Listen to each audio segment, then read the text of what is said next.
Hello my dear students, welcome to pharm tech. আজ আমরা B.pharm second year third সেমের microbiology সাবজেক্টের unit 1 শুরু করতে চলেছি। তোমাদের সিলেবাস অনুযায়ী এই ভিডিওতে ইন্ট্রোডাকশন অ্যান্ড হিস্ট্রি কভার করব। আমাদের মাইক্রোবায়োলজি পড়তে গেলে ফার্স্টে জানতে হবে মাইক্রোবায়োলজি এই ওয়ার্ডটার মানে কি। এই ওয়ার্ডটাকে তিনটে ভাগে ভাগ করা যেতে পারে। একটা হচ্ছে মাইক্রো, বায়ো থেকে বায়োস, আর লজি থেকে লজিয়া। Micro means small, bios means life or living, and logia means study.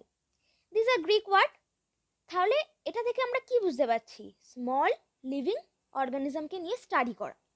So আমি এখানে তোমাদের ডেফিনেশনটা আরো ভালো করে লিখে দিয়েছি যে microbiology is a branch of science deal with structure, function, classes and economic importance of micro organism.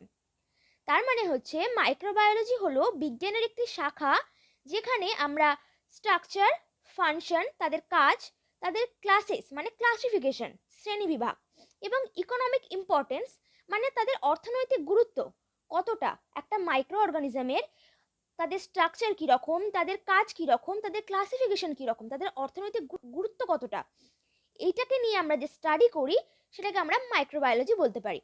এছাড়াও microbiology is the study of micro organism which are the living organisms of microscopic size. এদের size হয় approx less than 1 micron.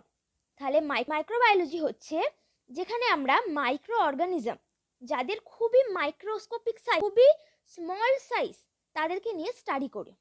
এবার হচ্ছে আমরা এখানে বলছি যে micro organisms,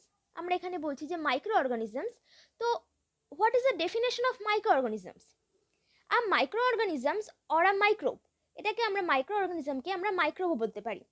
তো microorganism is a organism of microscopic size এখানে আমরা দেখলাম less than 1 micron, which can not be seen by naked eye, যেটা আমরা খালি চোখে দেখতে পাই না, can only seen by the help of microscope, যেটাকে আমরা শুধুমাত্র মাইক্রোস্কোপ দিয়েই দেখতে পাই, which may exist in its single cell form or as a colony of cells, মানে যেটা সিঙ্গেল থাকতে পারে অর অ্যাজ আ কলোনি হিসাবেও থাকতে পারে। এবার হচ্ছে মাইক্রো অর্গানিজমস টাইপস। আমরা জানলাম মাইক্রোবায়োলজি কি, মাইক্রো অর্গানিজম কি। এবার আমরা জানবো কত রকমের মাইক্রো অর্গানিজম হয়। আমাদের এখানে প্রধানত 5 রকমের মাইক্রো অর্গানিজম হয় যেটা আমরা মাইক্রোবায়োলজিতে স্টাডি করি। 1 virus, 2 bacteria, 3 fungi, 4 algae and 5 protozoa. এবার আমরা আসবো হিস্ট্রি অফ মাইক্রোবায়োলজি। মাইক্রোবায়োলজির ইতিহাস কি? তো অ্যারিস্টটল একটি বিজ্ঞানী যাকে আমরা ফাদার অফ বায়োলজি বলে থাকি, তিনি বলেছিলেন যে পৃথিবীতে এমন কিছু অর্গানিজম থাকতে পারে যাদেরকে আমরা খালি চোখে দেখতে পাই না, এবং এটাও হতে পারে যে ওদের সংখ্যা আমাদের থেকেও বেশি। এবং উনি বলেছিলেন যে অর্গানিজম 2 টাইপসের হতে পারে, living organism and non living organism. Next, Roger beacon. 30th সেঞ্চুরিতে প্রথম ডিজিজ কথাটি আবিষ্কার করেছিলেন। ডিজিজ অর্থাৎ মানুষ যখন অসুস্থ হয় তার জন্য কিছু না কিছু কারণ থাকতে পারে। তখন ব্যাকটেরিয়া, ভাইরাস এইসব ডিসকভার হয়নি, সময়টা প্রায় 30th সেঞ্চুরির আশেপাশে। তো তখন উনি বলেছিলেন যে এমন কিছু অর্গানিজম বা থিংস থাকতে পারে যেটি মানুষের শরীরে প্রবেশ করে মানুষকে অসুস্থ করে দিতে পারে। তাই উনি প্রথম ডিজিজ এই ওয়ার্ডটি আবিষ্কার করেছিলেন। তো এখানে আমি লিখে দিয়েছি যে anything or something which enter in body and sick us, আমাদের অসুস্থ করে দিতে পারে। এবার আসছে নেক্সট বিজ্ঞানী ফ্যাক্টোরিয়াস। 1546 প্রথম কমিউনিকেবল ডিজিজের কথা বলেছিলেন। Those disease which spread through communication, মানে যে ডিজিজ কোনো স্মল থিংস অর মাইক্রো অর্গানিজমের দ্বারা মানুষের শরীরে প্রবেশ হয়। আক্রান্ত ব্যক্তির কন্ট্যাক্টে যদি কোনো সুস্থ মানুষ যায় তাহলে তারও আক্রান্ত হবার সম্ভাবনা থাকে। উনি প্রথম এই কমিউনিকেবল ডিজিজ কথাটি প্রচলন করেছিলেন, যেমন আমাদের corona virus. So these are those disease which spread through communication. এবার আসছেন অ্যান্টনি ভন লিউয়েনহক।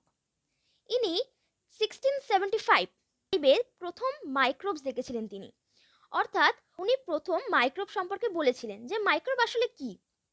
এতদিন সবার ধারণা ছিল যে কোনো স্মল থিংস অর অর্গানিজম থাকতে পারে, বাট উনি প্রথম বলেছিলেন যে মাইক্রোব অর মাইক্রো অর্গানিজম, যে এরা খুবই ছোট হয় এবং এরা বিভিন্ন প্রকারের হতে পারে। এই কারণে অ্যান্টনি ভন লিউয়েনহককে ফাউন্ডার অফ মাইক্রোবায়োলজি বলা যেতে পারে। তিনি প্রথম এটির নাম রেখেছিলেন অ্যানিমালকিউলস। এবার আসছেন লুইস পশ্চার। লুইস পশ্চারকে ফাদার অফ মাইক্রোবায়োলজি বলা যেতে পারে। তিনি প্রথম ইন্ট্রোডিউস স্টেরিলাইজেশন টেকনিক, প্রথম স্টেরিলাইজেশন টেকনিক সম্পর্কে বলেছিলেন। তো স্টেরিলাইজেশন, এই ওয়ার্ডটার মানেটা কি? Sterilization means the process of making something free from bacteria or other living micro organisms. মানে আমরা জানি আমাদের চারপাশে অনেক ভাইরাস ব্যাকটেরিয়া থাকে, তো কোনো জিনিসকে পুরোপুরিভাবে ব্যাকটেরিয়া বা যে কোনো মাইক্রো অর্গানিজম থেকে মুক্ত করা, তাকে স্টেরিলাইজেশন বলে। তো এছাড়াও তিনি একটি থিওরি দিয়েছিলেন, যেটা হচ্ছে পাস্চুরেশন অফ মিল্ক। 62.8 ডিগ্রি সেলসিয়াসে যদি মিল্ককে ফোটানো হয়, তাহলে তার মধ্যে থাকা ব্যাকটেরিয়া মারা যায়। এবং তিনি প্রথম microbiology aerobic and anaerobic bacteria, এই কথাটি প্রবর্তন করেছিলেন। এবার আসছে লর্ড জোসেফ লিস্টার। এনাকে ফাদার অফ অ্যান্টিসেপটিক সার্জারি বলা হয়।